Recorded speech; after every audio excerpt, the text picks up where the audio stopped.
आज सादर होणार देशाचा अर्थसंकल्प. केंद्रीय अर्थसंकल्पाचे एबीपी माझावरती सकाळी 10 वाजल्यापासून लाईव्ह कव्हरेज. केंद्रीय अर्थमंत्री निर्मला सीतारामन आज अर्थसंकल्प सादर करणार. सीतारामन यावेळी सलग 8वा अर्थसंकल्प सादर करून विक्रम करण्याच्या तयारीत. अर्थमंत्री निर्मला सीतारामन अर्थ मंत्रालयामध्ये पोहोचल्या. थोड्याच वेळामध्ये सीतारामन बजेटची कॉपी प्रसारमाध्यमांना दाखवणार. यंदाच्या अर्थसंकल्पामध्ये मध्यम वर्गाला दिलासा मिळण्याची अपेक्षा. संसदेचं अर्थसंकल्पीय अधिवेशन देशवासियांमध्ये एक नवीन आत्मविश्वास निर्माण करेल आणि नवी ऊर्जाही देईल. पंतप्रधान मोदींचं वक्तव्य. आजच्या अर्थसंकल्पामध्ये पेट्रोल डिझेलवरचं उत्पादन शुल्क घटण्याच्या संदर्भात घोषणा होऊ शकते. दर कमी होऊन स्वस्त सुद्धा होऊ शकतात. देवी लक्ष्मी गरीब आणि मध्यम वर्गावरती कृपा करो. पंतप्रधान नरेंद्र मोदी यांच्याकडून आयकर सवलतीचे संकेत. त्यामुळे अर्थसंकल्पातून जनतेला मोठ्या अपेक्षा. आजच्या अर्थसंकल्पामध्ये केंद्र प्राप्तिकरामध्ये मोठे बदल करण्याच्या तयारीत. 20% आणि 30%च्या स्लॅबमध्ये बदल होऊ शकतात. एनपीएस, ईपीएस आणि यूपीएस सारख्या पेन्शन योजनांच्या बाबत मोठ्या घोषणेची शक्यता. ईपीएसच्या अंतर्गत किमान पेन्शन 5,000 रुपये असू शकते. आजच्या अर्थसंकल्पामध्ये 100 अमृत गाड्या चालवण्याची घोषणा. तसंच 10हून अधिक नवीन वंदे भारत ट्रेनची घोषणा होऊ शकते. आठवड्यामध्ये 60 तासांपेक्षा जास्त काम केल्यास कर्मचाऱ्यांच्या प्रकृतीवरती प्रतिकूल परिणाम होतो. अर्थसंकल्पपूर्व आर्थिक सर्वेक्षणामध्ये काही अभ्यासांच्या आधारे देण्यात आली आहे माहिती. अद्यापही शिंदे आणि ठाकरेंमध्ये अंतर वाढलेलं नाही. त्यामुळे संधी मिळाल्यास उद्धव ठाकरे आणि एकनाथ शिंदे यांना एकत्र आणण्याचा प्रयत्न करणार. एबीपी माझाला दिलेल्या मुलाखतीमध्ये संजय शिरसाट यांचं मोठं वक्तव्य. उद्धव ठाकरेंनी चिपी विमानतळाचं उद्घाटन केल्यामुळे ते वारंवार बंद पडतंय. ठाकरेंचा पायगुण चांगला नसल्याची मंत्री नितेश राणे यांची टीका.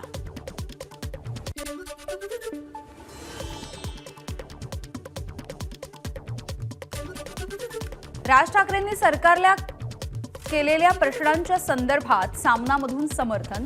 तुमचा विजय खरा आहे का? आमची मतं कुठे गेली? हा राज ठाकरेंनी सरकारला केलेला सवाल बरोबर असल्याचा सामनामध्ये उल्लेख.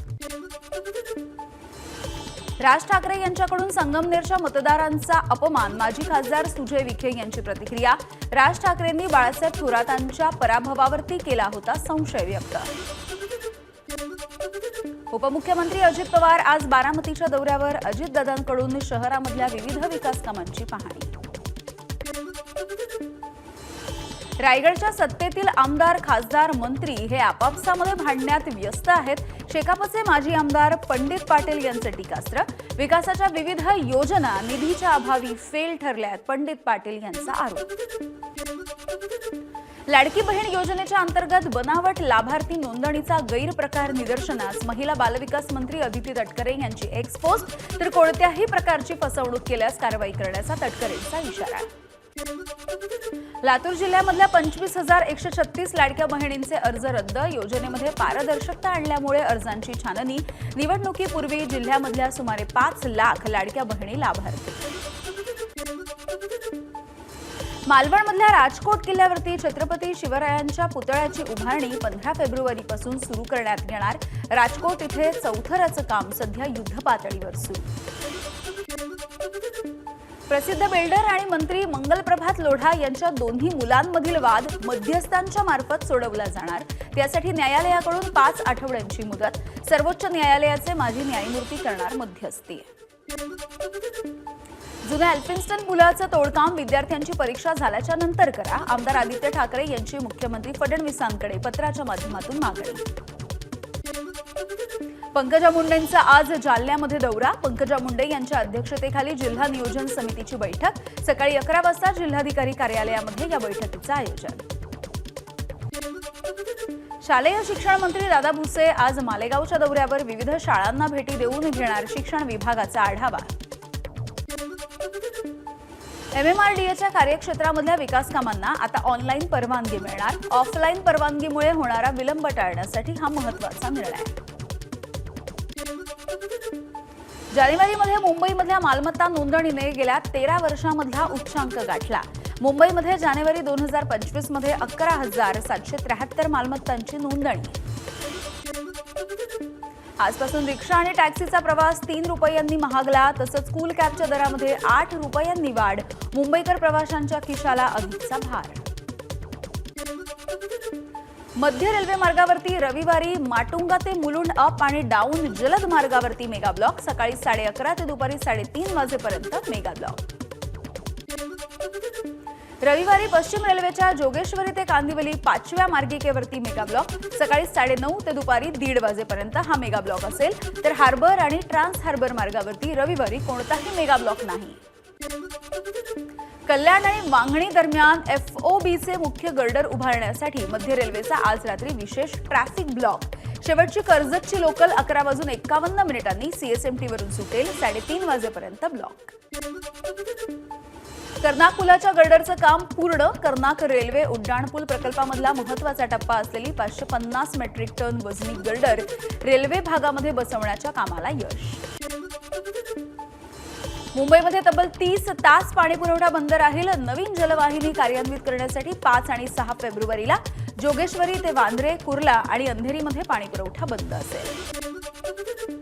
आजपासून सिद्धिविनायक मंदिरामध्ये प्रवेशासाठी नवी नियमावली लागू होणार. ड्रेस कोड रद्द करत केवळ अंगभर कपडे घालण्याचं मंदिर न्यासाकडून आवाहन.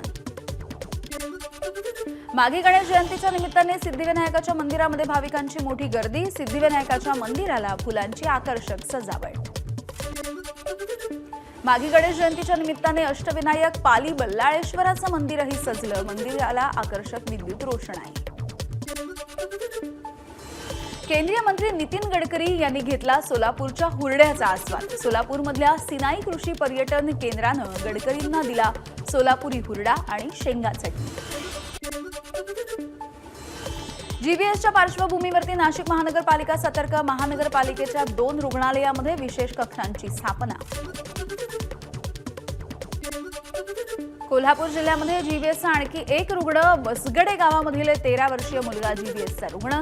CPR रुग्णालयामध्ये एकूण 3 रुग्णांवरती उपचार सुरू. प्रकृती स्थिर. खासगी टँकरनं दिलं जाणारं पाणी हे धोकादायक. खासगी टँकरच्या पाण्यामध्ये आढळला कॉलिफॉर्म आणि ई कोलाय बॅक्टेरिया. दोन्ही बॅक्टेरिया मानवाच्या शरीरासाठी घातक. बुलडाणा केस गळती प्रकरणाचा धक्कादायक अहवाल ABP माझाच्या हाती. केस गळती झालेल्या गावामधल्या नागरिकांच्या रक्तामध्ये आणि केसामध्ये हेवी मेटल असलेलं सेलेनियम नावाच्या जड धातूचं प्रमाण हे अधिक. ICMRच्या पथकानं लावला शोध. सातारा जिल्ह्यामध्ये 1 रुपयामध्ये पीक विमा घोटाळा. पीक विम्याच्या योजनेमध्ये घोटाळा. 18,755 कांदा उत्पादक शेतकऱ्यांकडून प्रत्यक्ष कांद्याची लागवड न करता पीक विम्याचा लाभ घेण्याचा प्रयत्न. कृषी विभागाच्या पडताळणीमधून ही धक्कादायक बाब उघडकीस. अशोक धोडींच्या कारच्या डिक्कीमध्ये सापडला मृतदेह. हा मृतदेह धोडी यांचाच असल्याची पोलिसांची माहिती. गेल्या 12 दिवसांपासून अशोक धोडी बेपत्ता होते. बीडमधील सरपंच संतोष देशमुख हत्येच्या प्रकरणी देशमुख कुटुंब रविवारी भगवानगडावरती जाणार. महंत नामदेव शास्त्री यांची भेटही घेणार. त्यांना पुराव्यांची फाईल सुद्धा दाखवली जाईल. फेब्रुवारी महिन्याच्या दुसऱ्या आठवड्यामध्ये उद्धव ठाकरे हे पुण्याच्या दौऱ्यावर. शहरामधल्या सर्व शाखा प्रमुखांची बैठक घेणार. महानगरपालिका निवडणुकीच्या पार्श्वभूमीवर या दौऱ्याला महत्त्व. नागपूर पुणे दुरांतो एक्सप्रेसमध्ये गोंधळ. मनोरुग्ण महिला नग्न अवस्थेमध्ये एक्सप्रेसमध्ये फिरत असल्यामुळे प्रवाशांमध्ये गोंधळ. अकोल्यामधल्या अकोट शेगाव मार्गावरती 4चाकी वाहनाचा अपघात. चालकाचं नियंत्रण सुटल्यामुळे अपघात झाल्याची माहिती. अपघातामध्ये 2 जण जखमी.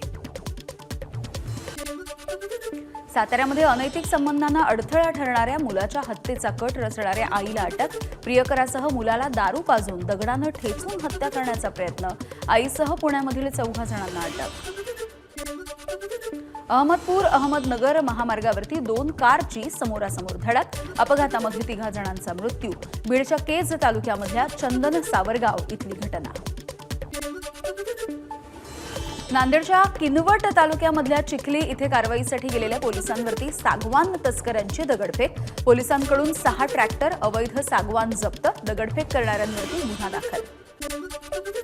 मालेगावामध्ये कारमधून गांजाची वाहतूक, पोलिसांकडून 5,51,000 रुपये किमतीचा गांजा जप्त. गोपनीय माहितीच्या आधारे कारवाई, एका संशयिताला पोलिसांनी घेतलंय ताब्यात. सोशल मीडियावरती अधिक वेळ घालवणं मानसिक आरोग्यासाठी हानिकारक. आर्थिक सर्वेक्षण 2025 मध्ये तरुणांच्या मानसिक आरोग्याच्या संदर्भात चिंता व्यक्त. एबीपी माझा, उघडा डोळे बघा नीट.